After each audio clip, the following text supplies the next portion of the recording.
व्यासपीठावर उपस्थित असलेले माझे गुरु, मला शिकवणारे गुरु फक्त कोळेकर सरच तिथे, बाकी सर्व नवीन टीम आहे. मी कोळेकर सर जेव्हा शाळेत रुजू झाले पहिले क्लास टीचर मला होते इयत्ता 7वीला, आणि त्यांचं म्हणजे आवाज वगैरे एक नंबर त्या काळात. गाणी वगैरे म्हणायचे असं गॅदरिंगच्या कार्यक्रमाला. तर आता माझे गुरु यांना वंदन करतो. बालमित्रांनो, मी शाळेचा विद्यार्थी, माझी विद्यार्थी खेळाडू आहे. मी 7वीपासून 12वीपर्यंत पहिल्या टीममध्ये कंटिन्यू होतो आणि कॅप्टन पद कंटिन्यू होतं माझ्याकडे 12वीपर्यंत कॉलेजला असताना सुद्धा. माझ्या आयुष्यातील हा भाग्याचा दिवस आहे की माझ्या शाळेतील खेळाडूंचा सत्कार करण्याचा योग आला. आपल्या या खेळाडूंचा तब्बल 30 वर्षांनी खो खो मध्ये जिल्ह्याचे उपविजेतेपद मिळले. तसेच मराठी शाळेत आपल्याला जिल्ह्याचं हे मिळलं, म्हणजे जिल्हा जिंकला. ती एक माझ्या अभिमानाची गोष्ट आहे.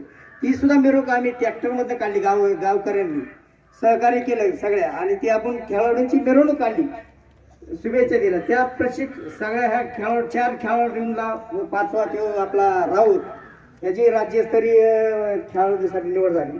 त्या सगळ्यांना शुभेच्छा. तसेच प्रशिक्षक जेवढे काय आहेत, शाळा प्रशिक्षक, ही सगळ्या शिक्षकांना मी मनापासून धन्यवाद मानतो. कारण की एवढं शक्य नाही. कारण की जिल्हा जिंकणं माझ्या आयुष्यात जिंकणं नाही झालं. मी 7वीपासून 12वीपर्यंत खेळत होतो, पण आम्ही जायचो सेमीफायनलला की हारायचं. म्हणजे किती जिद्द होती आमची, पण आम्हाला ते शक्य झालं नाही. पण तुम्ही ह्या मुलांनी शक्य करून दाखवलं. उपविजेता सुद्धा मिळाले. उरलेल्या मुलांना सांगू इच्छितो की मुलांनो, यश मिळवायचं असेल तर जिद्द चिकाटी पाहिजे. ती जिद्द चिकाटी खेळाडूंनी ठेवली तर यश मिळतं. भले ती अभ्यासातला असू, खेळातला असू, तुम्हाला ती जिद्द बाळगावीच लागेल. मला अभिमान आहे शाळेचा, मुलांचा तुमच्या. तुम्ही सगळं हे करता, अभ्यासात बी एक नंबर आहे. आपले कलेक्टर झालेले मुलं. तसेच मुलांनो, मोबाईलचा वापर कमी करा. माझ्या निदर्शनास येतं, तुम्ही घरी गेल्यानंतर मोबाईल, मला वाटत नाही शाळा सोडून तुम्ही मोबाईल इतर वेळेस 75% वापरत असाल. 75% एवढं ध्यानात ठेवा तुम्ही. पण मोबाईल वापरू नका.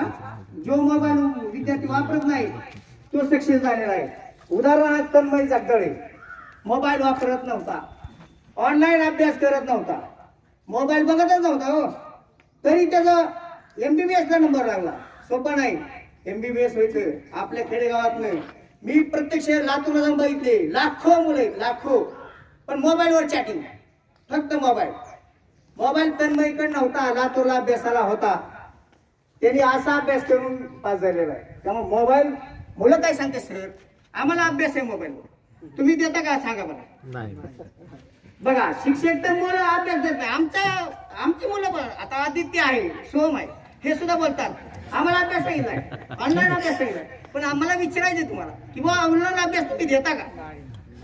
ती आता मुलांना सांगा की बुवा हे असं खोटं बोलू नका, किंवा सांगू बी नका की आम्ही मोबाईलवर अभ्यास करतो सांगितलंय म्हणून.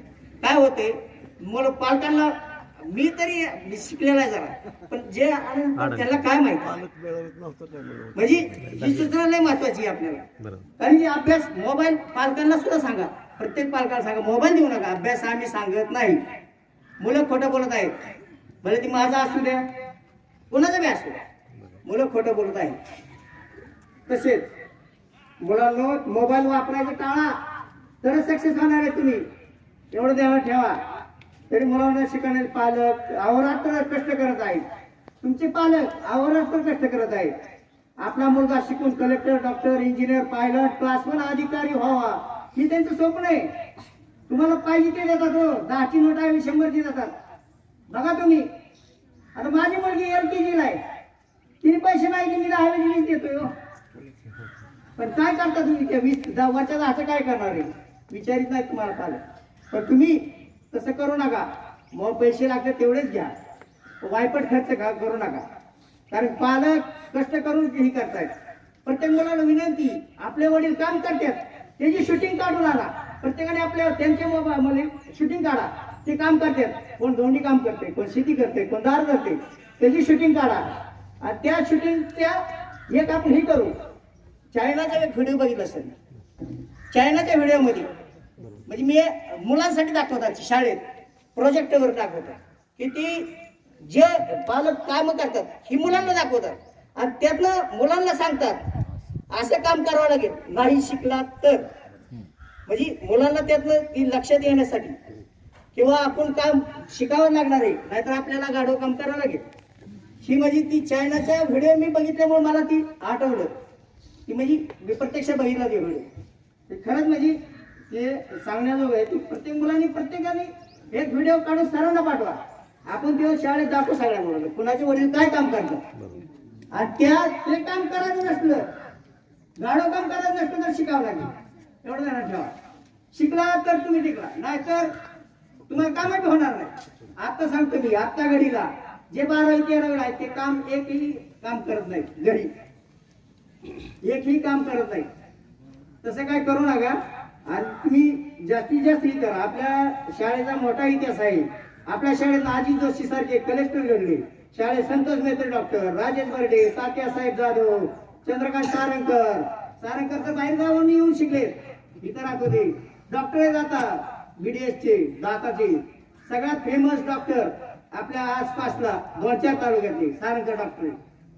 मी अभिमानाने सांगतो की आपल्या शाळेचे विद्यार्थी ते म्हणून गाडे डॉक्टर, DD डॉक्टर, पोपट गाडे डॉक्टर, अजून संतोष भुजबळ डॉक्टर हे आपल्या शाळेत शिकलेले. पण जिद्द चिकाटी असली तर तुम्ही नाही अभ्यास केला नाही केलं तुम्ही काहीच करू शकत नाही.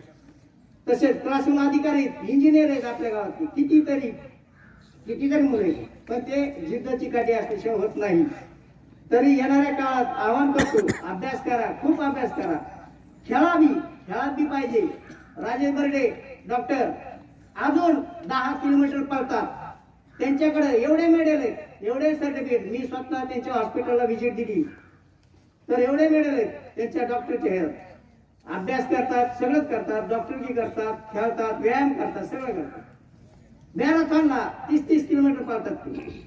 आता बी त्याचं वय 50 असेल, 48 तर असेल, माझ्यापेक्षा 5-7 वर्षांनी मोठे असते. तरी म्हणजे जिद्द ठिकाणी ठेवा तरच खेळात अभ्यासात उज्ज्वल यश मिळावे हीच अपेक्षा.